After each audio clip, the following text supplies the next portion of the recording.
Não existe história muda. Por mais que a queimem, por mais que a quebrem, por mais que mintam, a história humana se recusa a fechar a boca. Eduardo Galeano. Tá no ar um episódio da série Ensinar a Ditadura na Democracia, do podcast História para Você. Obrigado por estar aqui e boa audição. Amor daquela vez como se fosse a última. 10 de dezembro de 1973. Uma data não tão mencionada no ensino de História da Ditadura. Neste episódio, a professora Verena Alberti rememora um show intitulado Banquete dos Mendigos, para tratar de um tema de extrema importância para professoras e professores de História: os usos de documentos em sala de aula. A mini-aula é um caminho recheado de reflexões e convites a construir formas criativas de abordar documentos para o ensino fundamental e médio. A nossa convidada, Verena Alberti, é historiadora e doutora na área de literatura. Sua trajetória de pesquisa envolve o tema do ensino de História da Ditadura, assim como estudos sobre história oral. Além de ser uma professora na Universidade do Estado do Rio de Janeiro, no Departamento de Educação, é também professora na Educação Básica. Fiquem agora com essa mini-aula. Boa audição! Olá, meu nome é Verena Alberti. Sou professora de História no ensino básico e no ensino superior e estou gravando esse áudio em 14 de agosto de 2022, atendendo a um gentil convite do professor Marcelo Leite e da professora Alessandra Carvalho, que estão organizando uma série de podcasts sobre o ensino de ditaduras. A ideia é que essa seja uma mini-aula de 10 minutos sobre o ensino de ditaduras e o trabalho com documentos. Ora, eu poderia ter começado essa gravação de muitas maneiras, mas achei melhor evidenciar de saída as condições de sua produção. Quem está falando, quando, por quê, para quem e em quais circunstâncias. Essas são perguntas básicas para quem trabalha com fontes, não é? Uma vez eu comparei o trabalho com fontes nas aulas de história às experiências de laboratório nas aulas de ciências. Não existe conhecimento sem pesquisa. As fontes são nosso material empírico. Quando trabalhamos com elas, o passado se torna mais concreto e palpável, ao mesmo tempo em que percebemos como o conhecimento histórico se constitui. Por isso é tão importante se perguntar sobre as condições de sua, ou seja, das fontes, produção, de sua preservação e de sua difusão, ou ainda de sua não difusão.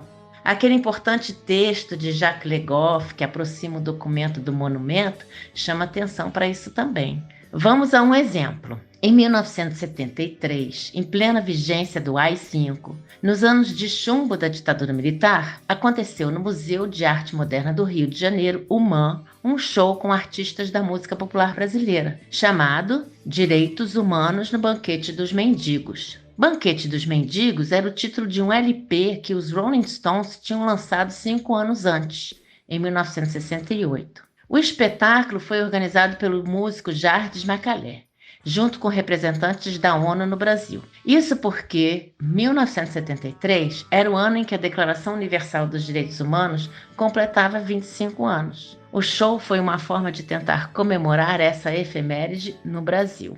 Se consultarmos a hemeroteca digital da Biblioteca Nacional, vamos encontrar, entre as pequenas notas sobre os espetáculos em cartaz naquele dia, 10 de dezembro de 1973, a divulgação desse show, com, aspas, Chico Buarque, Gilberto Gil, Johnny Alf, Paulinho da Viola, Milton Nascimento, MPB4, Gal Costa, Edu Lobo, Luiz Gonzaga Júnior, Macalé e outros. O espetáculo começava às 21 horas, os ingressos custavam 10 e 12 cruzeiros. Como era uma segunda-feira, a mesma página do Jornal do Brasil, a página 6 do famoso Caderno B, publicava logo abaixo do Banquete dos Mendigos a nota que divulgava a, aspas, Noitada do Samba, com Nelson Cavaquinho, Xangô da Mangueira, Conjunto Nosso Samba, Sabrina, Vera e Zeca da Cuíca, tendo Braguinha como convidado especial. A Noitada do Samba acontecia toda segunda-feira no Teatro Opinião da Rua Siqueira Campos, no Rio de Janeiro. Muitas vezes, e isso vale a pena para qualquer pesquisa, utilizamos o recurso à hemeroteca digital para encontrar apenas as palavras que inserimos no campo busca, sem nos darmos conta de tudo que há em volta da notícia que nos interessa. Em qual posição da página ela foi publicada? Em qual seção do jornal? Tudo isso precisa ser perguntado. As duas notas publicadas nesse dia no Jornal do Brasil, tão perto uma da outra, podem evocar, de leve que seja, um certo ambiente cultural possível naqueles anos tão difíceis para a democracia no nosso país. Mas voltemos ao show. Registros recentes, como reportagens, entrevistas e artigos acadêmicos, trazem diversas informações sobre ele. Em um artigo que eu escrevi sobre o assunto, chamado Entrelação dos Saberes e publicado em 2018, é possível encontrar as referências dessas fontes. Aqui nessa gravação fica complicado fazer nota de pé de página, né? Essas fontes informam que quando os organizadores do show enviaram para o departamento de censura a relação das músicas que seriam apresentadas, o órgão cortou 70% do roteiro. No dia do show, o clima era tenso, com tropas do exército cercando o Museu de Arte Moderna do Rio, policiais à paisana na plateia, censores na primeira fila e agentes federais em volta da mesa de som para impedir a gravação. Ainda assim, foi possível gravar o espetáculo clandestinamente. Uma versão condensada foi produzida em 1974, mas a sua distribuição foi proibida durante 5 anos, só sendo liberada em 1979. Os organizadores mantiveram as fitas gravadas no cofre de uma gravadora, até que, recentemente, em 2015, tiveram possibilidade de lançar o material na íntegra, com apoio da ONU. Na caixa com 3 CDs, há um encarte com fotografias da plateia e do palco. Fotografias que, como sabemos, também são documentos. Hoje, o álbum Direitos Humanos no Banquete dos Mendigos está disponível em plataformas de streaming. Suas faixas também são documentos. Em uma delas é possível ouvir o poeta Ivan Junqueira, que na época era assessor de comunicação do Centro de Informação das Nações Unidas para o Brasil, fazer a leitura de alguns artigos da Declaração Universal dos Direitos Humanos. O artigo 5º, que diz, aspas, ninguém será submetido à tortura, nem a tratamento ou castigo cruel, desumano ou degradante, provocou forte reação do público. Ouvir a gravação nos transporta um pouco para aquele clima. É muito interessante também ouvir as brechas de diálogo de Chico Buarque com o público, que pedia que ele cantasse determinadas músicas, as quais, contudo, estavam censuradas. Raul Seixas canta Eu Sou a Mosca que Pousou na Sua Sopa e, a certa altura, alerta o público para as moscas que estariam na plateia. Ele diz assim, olhe para o lado agora, tem sempre um junto de você. Enfim, todas as faixas desse álbum são impressionantes de ouvir. O professor ou a professora de história pode usar todas essas fontes primárias e secundárias, isto é, os jornais da época, a gravação do show, as fotografias do espetáculo, as entrevistas recentes, trechos dos artigos acadêmicos, para construir uma sequência didática, por exemplo. As turmas podem ser divididas em grupo, que autonomamente escolheriam com qual documento ou quais documentos gostariam de trabalhar. Seria uma boa oportunidade de experimentar na prática que quando falamos em documento, não é apenas ao documento escrito que nos referimos. No caso desse show, a gravação sonora diz muito.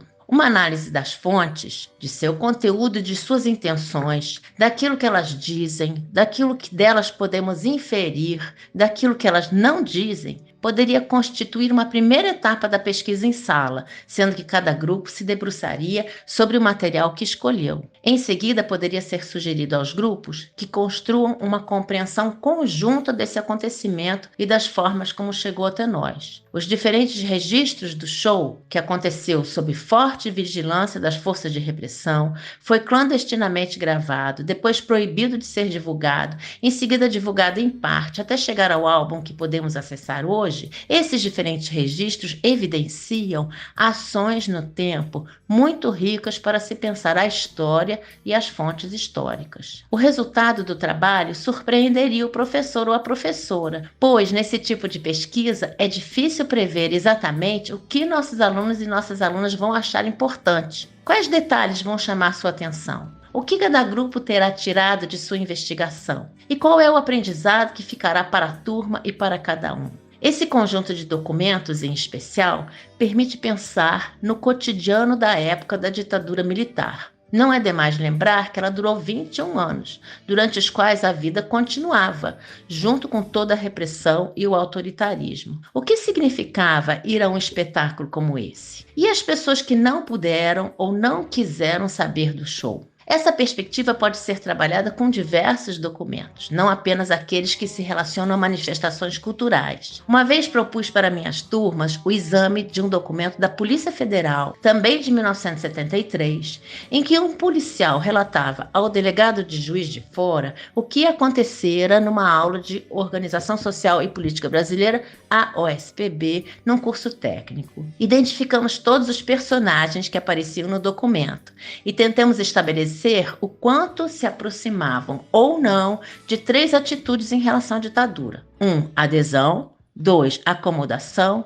3. Resistência. Essa tríade, adesão, acomodação, resistência, foi sugerida por Rodrigo Pato Samota numa entrevista ao site Café História, que também trabalhamos em sala. Assim, podemos ver ali, naquele caso, que houve quem aderisse à ditadura, quem se acomodasse a ela e quem resistisse a ela. E também que, em cada uma dessas posições, há variações. Os que aderem mais e os que aderem menos, os que resistem de um jeito e os que resistem de outro e assim por diante. Toda essa reflexão permite sedimentar um aprendizado sobre o passado e o presente, que é o de que as sociedades, obviamente, são diversas, no passado e no presente. Esse documento da Polícia Federal está no Arquivo Nacional. Lá há diversos documentos muito interessantes, produzidos no período da ditadura militar. E os documentos podem ser acessados remotamente pelo Sistema de Informações do Arquivo Nacional, o CIAN, no site cian.an.gov.br. Basta cadastrar-se no site e na seção Fundos, Coleções, selecionar o item Pesquisa Digital. Essa mini aula de 10 minutos, já está ultrapassando aqui os 10 minutos, sobre ensino de ditaduras e o trabalho com documentos, chegou ao fim. Espero que ela tenha sido útil para pensarmos um pouco nas muitas possibilidades que temos em nossas aulas.